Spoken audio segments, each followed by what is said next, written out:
correct. But I'll get to that, Lindsay. I just need to respond to a previous point that the former president has made. I've made very clear my position on fracking. And then this business about taking everyone's guns away. Tim Walz and I are both gun owners. We're not taking anybody's guns away. So stop with the continuous lying about this stuff. Flashback. Gun violence has terrorized and traumatized so many of our communities in this country. And let us be clear, it does not have to be this way, as our friends in Australia have demonstrated. If as a gun owner you believe what she just said, you truly have not been paying attention.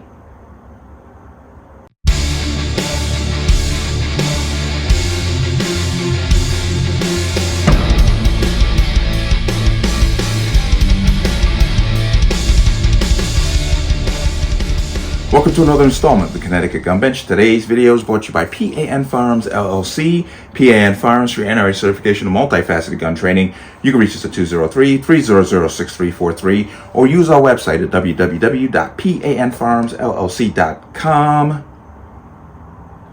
As always, there'll be a link in the description box below. And if you like channel-like content, what I do here, you can support me. The link, everything is appreciated. And once again, if your comment is disappearing, I'm not doing it. There seems to be a growing problem with this on this platform ever since they made these new changes where they kind of scrutinize gun-related content heavier than anything else on here. So if it disappears, I'm not doing it. If I take it off, you'll know about it. Let's talk about this. And this is very interesting. I came across this video. This is an interview of the very few that this person does of Kamala Harris right after the debate. She's talking to a local news reporter from Action 6 News in Philadelphia because that's where the debate was. Name is Brian Taff, and she reiterated that she and Tim Walz are gun owners. I call bullshit. Okay, because my immediate question, if I was this guy interviewing her, would be, what caliber you got? What model? How's your groupings on target?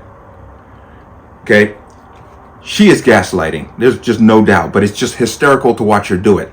And you can see the face of this interviewer because he's not a national guy, so he doesn't have that propaganda spin. He's just a local news guy, but you can see from his face and expressions that a couple of times he was like, what?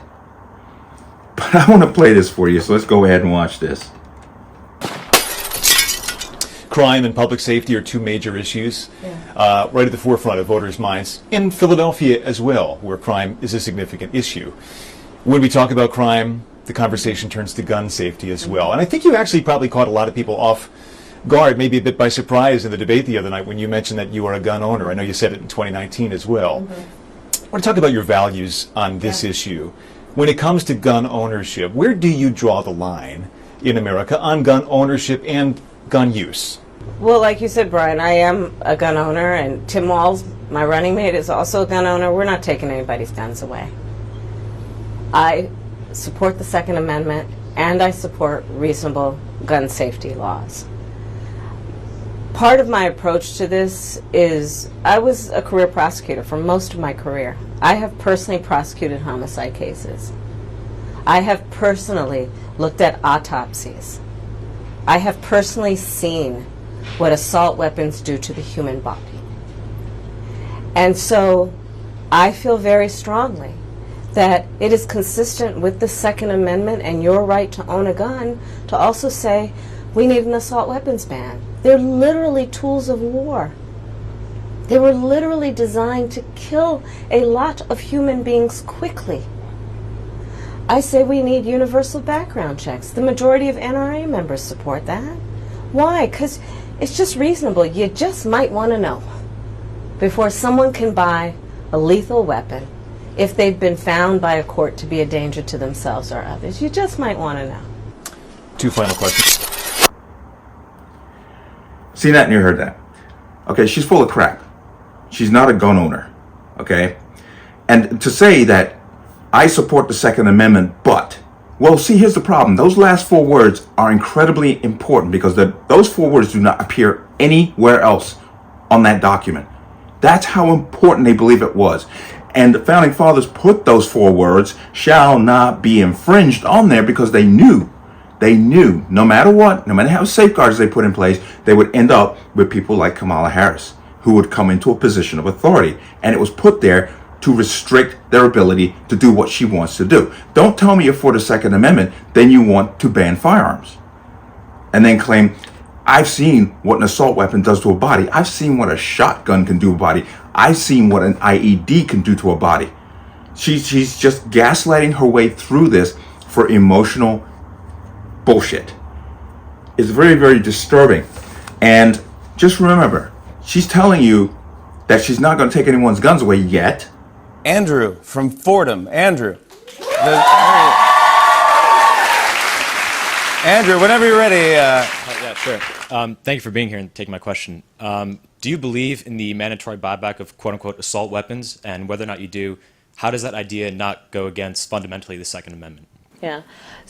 Great question. I do believe that we need to do buybacks, and I'll tell you why.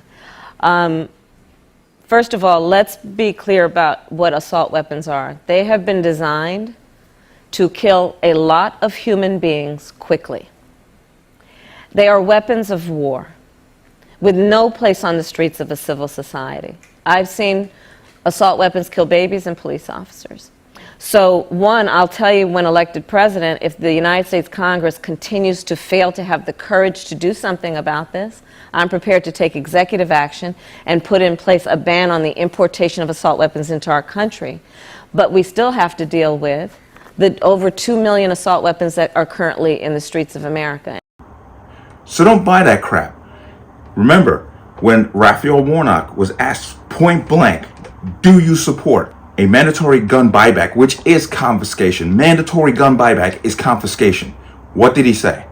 That is not guns who kill people, it's people who kill people. And yet we don't even want to know who those people are.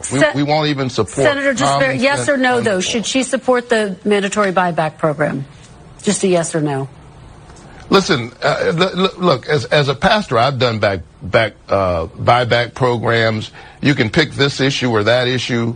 But I think that, again, there's not one single thing that will make all of this go away.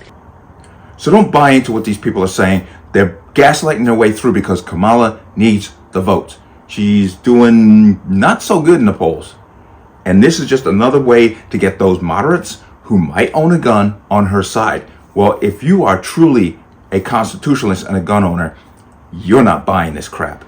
I'm definitely not buying this crap. Vice President Kamala Harris stepped up calls by the White House for new gun safety laws during an interview with CBS this morning. This is not about getting rid of the Second Amendment.